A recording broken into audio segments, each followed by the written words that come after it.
O Renato está com a gente hoje, vai falar sobre uma pesquisa divulgada pelo IPEC sobre o eleitorado brasileiro, que traz algumas, digamos, contradições, né, Renato? Bom dia para você. Bom dia, Barão. Bom dia, Ivan. Bom dia, ouvinte. Eu vou comentar uma pesquisa do IPEC, que foi também comentada pelo meu colega Joel Pinheiro da Fonseca, que é colunista da Folha, e um colunista que se define aí como parte da centro-direita brasileira. Ele provoca no artigo, ele começa o artigo, o título do artigo é um título muito interessante. Como é que o Brasil é de direita e Lula está no poder? E a conclusão que o Joel chega nesse artigo é de que o Lula é muito maior do que a esquerda ou muito maior do que o Partido dos Trabalhadores.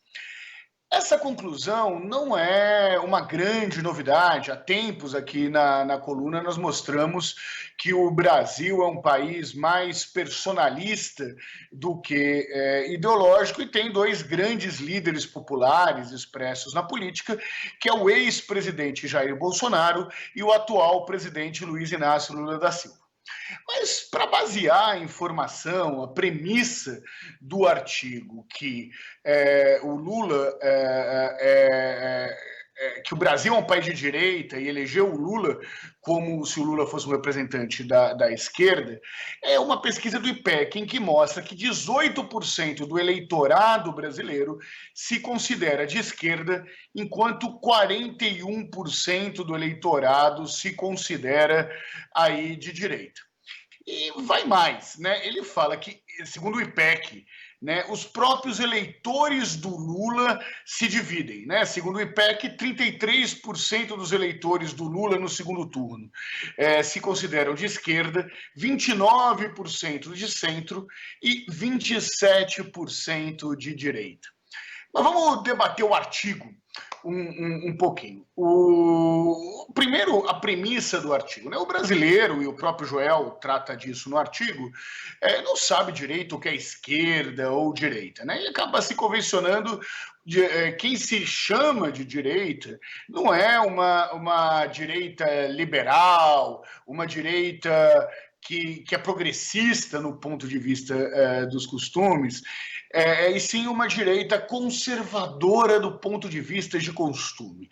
Né? Conservadora, por exemplo, no direito ao aborto, né? À redução da maioridade penal e outros temas aí relacionados aos costumes, aos hábitos e atitudes dos brasileiros.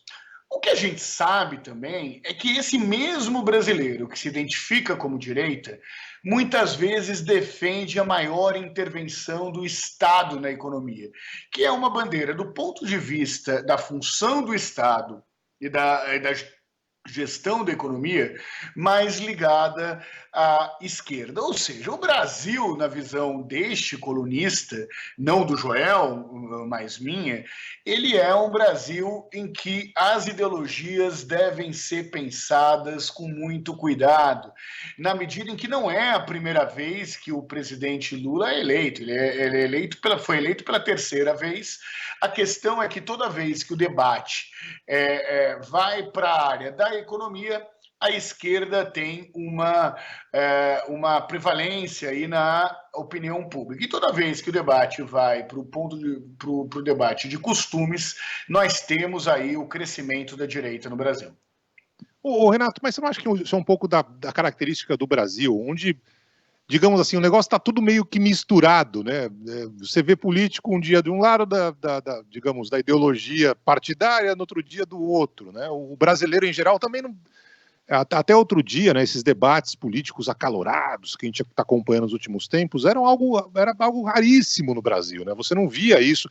Você tinha briga sobre futebol, discussão sobre, sei lá, o dia a dia, né? Mas você não tinha esses debates mais acalorados. Ninguém sabia muito bem se era de direita, de esquerda, de centro, enfim. Na hora de você responder, por exemplo, uma pergunta como essa, né? Você tem ali alguns valores que podem ser mais à direita, outros que são mais à esquerda, enfim, num país que é tão misturado como o nosso e com a política, mesmo que a gente tem onde essa definição não é que nem aqui nos Estados Unidos, também tem mais ou menos aqui, mas republicanos, democratas e tal. Enfim, você não acha que um pouco também essa característica, não só política, mas da nossa sociedade como um todo? Tenho dúvida nenhuma, não tenho dúvida nenhuma disso. Por isso que a análise, Barão, é uma análise que tem que ser tomada com muito cuidado, né? Nós, do Instituto Locomotiva, inclusive, fizemos no passado um balanço entre a autoidentificação dos brasileiros de esquerda e direito, cruzado, né, versus ao que a sociologia chama de esquerda e direita, de acordo com uma bateria de valores relacionados a costumes e outras relacionadas a economia. E a gente vê que tem uma intersecção direta, né? Um monte de gente que se identifica como esquerda, mas tem valores nos costumes conservadores, assim como pessoas que se identificam como alguém de direita, mas tem valores com relação à economia muito ligados à esquerda, né? E que mostrou, inclusive, Barão, surpreendentemente, que a extrema-direita tem uma posição bastante nacionalista e quase nada liberal do ponto de vista econômico, né? Então, os liberais de verdade, da Faria Lima, inclusive, se quiserem um país com menor intervenção na economia, deveriam não votar na extrema-direita, como muitas vezes votaram, porque a extrema-direita defende uma participação efetiva do Estado na economia. O artigo do Joel, só para completar aqui, coloca um ponto que este colunista concorda plenamente. Lula é maior que a esquerda, Lula é maior do que o PT, e, portanto, a baixa popularidade do Lula só tem um responsável, o próprio Luiz Inácio Lula da Silva.